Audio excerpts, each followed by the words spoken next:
AIDS தினம் 2019. உறுதிமொழி: HIV மற்றும் எய்ட்ஸ் குறித்து முழுமையாக அறிந்திடுவேன். அறிந்ததை என் குடும்பத்தில் உள்ள அனைவருக்கும் தெரிவித்திடுவேன்.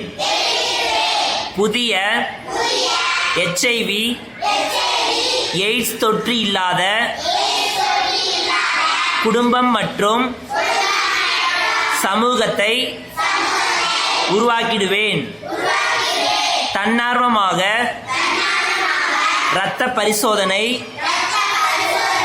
செய்து கொள்ள முன்வருவேன். HIV மற்றும் எய்ட்ஸ் தொற்றுள்ளோரை அரவணைப்பேன். அவர்களுக்கு சம உரிமை அளிப்பேன் என நான் உளமாற உறுதி கூறுகிறேன்.